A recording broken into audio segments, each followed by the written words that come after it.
Bismillahirrahmanirrahim. Assalamualaikum warahmatullahi wabarakatuh. Nama saya Isna Fitriana. Saya mahasiswa di Setia Mataram.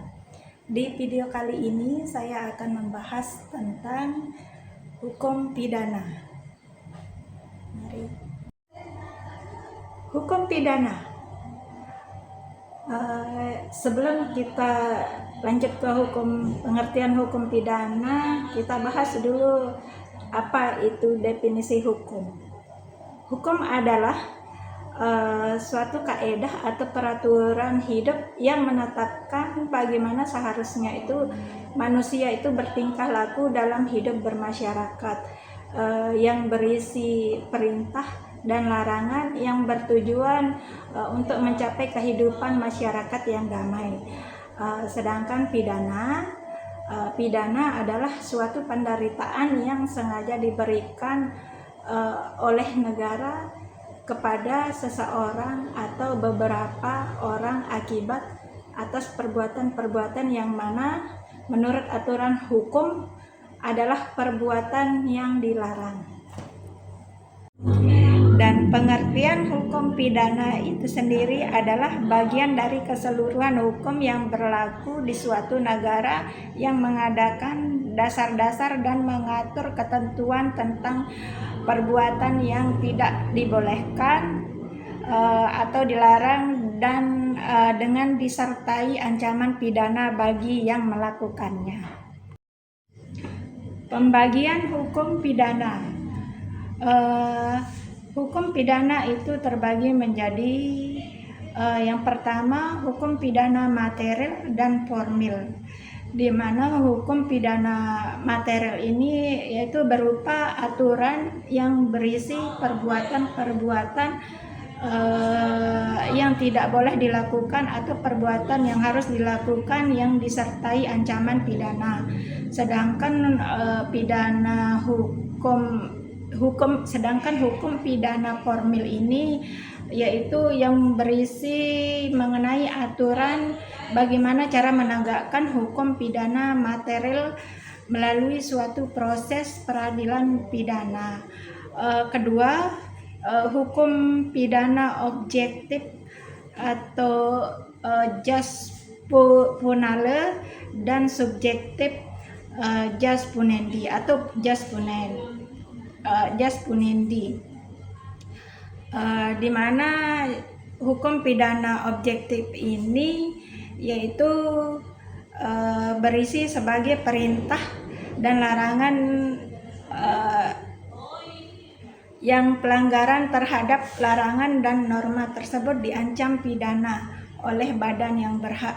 Sedangkan jus punendi ini dimana berisi hak negara untuk menuntut pidana serta hak untuk menjatuhkan pidana dan hak untuk melaksanakan pidana.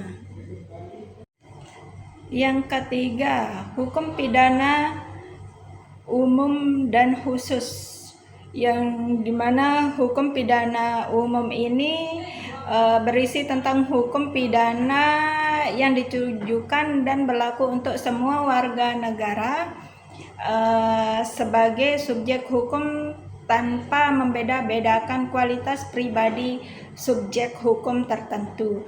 Sedangkan hukum pidana khusus yang berisi hukum pidana yang dibentuk oleh negara yang hanya dikhususkan berlaku bagi subjek hukum tertentu saja. Hukum pidana khusus dibagi menjadi dua, yaitu hukum pidana khusus dalam undang-undang pidana dan hukum pidana khusus bukan dalam undang-undang pidana. Yang keempat yaitu hukum pidana nasional atau unifikasi lokal dan internasional. Apa bedanya? Hukum pidana nasional itu berlaku di seluruh wilayah Indonesia, meliputi hukum pidana material dan formil, baik hukum pidana umum maupun khusus. Hukum pidana lokal, ketentuan di mana ketentuan hukum pidana yang dimuat dalam daerah Sedangkan hukum pidana internasional itu adalah seperangkat aturan yang menyangkut kejahatan internasional yang dilakukan oleh negara atas dasar kerjasama internasional oleh masyarakat internasional melalui lembaga internasional. Yang kelima yaitu hukum pidana tertulis dan tidak tertulis.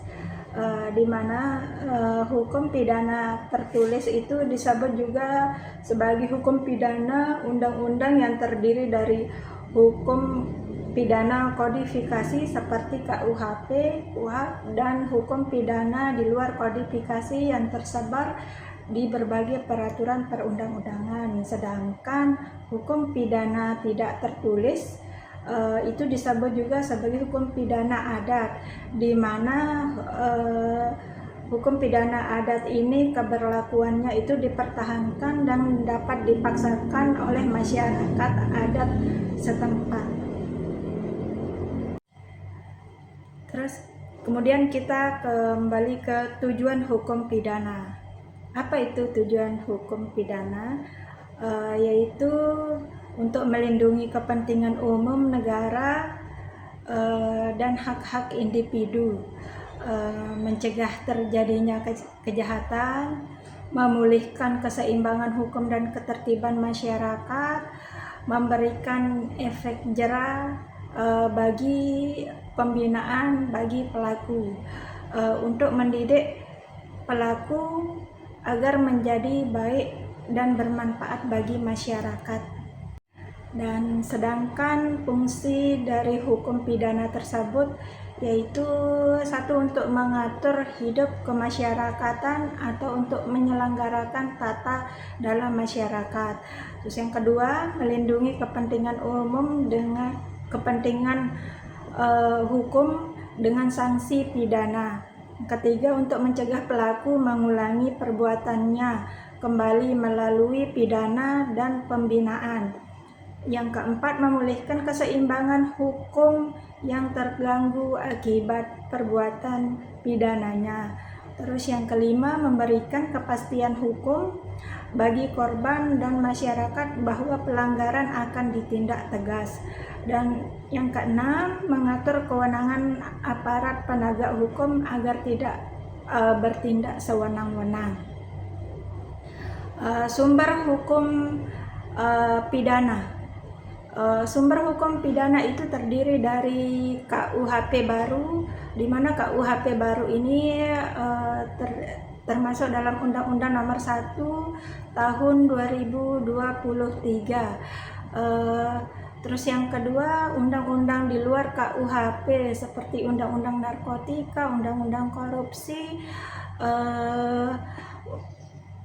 Undang-Undang Perlindungan Anak. Terus yang ketiga, asas-asas hukum umum. Yang keempat, traktat internasional yang diratifikasi. Terus yang terakhir, jurisprudensi dan doktrin hukum. Jenis pidana menurut KUHP yaitu pidana penjara, ada pidana kurungan, ada pidana denda, ada pidana pengawasan, ada pidana pekerjaan sosial, ada pidana pencabutan hak tertentu, ada pidana perampasan barang tertentu, dan pidana pengumuman putusan hakim. Kita lanjut ke unsur perbuatan pidana, di mana unsur perbuatan pidana itu yaitu suatu syarat supaya dapat dikatakan tindak pidana dan dihukum, yaitu satu, unsur umum, di mana unsur umum ini terdiri dari perbuatan terus melawan hukum, terus dilakukan oleh orang yang bertanggung jawab. Terus kedua, ada unsur subjek dan objektif. Subjek ini terdiri dari pelaku yang sengaja atau bisa juga lalai atau ceroboh. Terus kalau yang objektif itu dari luar dan bisa dilihat seperti perbuatannya, terus akibat, terus keberadaan yang menyertai sifat melawan hukum. Yang ketiga, contoh bedah pasal 362 KUHP tentang pencurian. Dan yang keempat, asas penting nullum delictum, di mana tidak ada perbuatan pidana, tidak ada hukuman jika belum ada undang-undangnya. Cukup sekian dan saya ucapkan terima kasih banyak.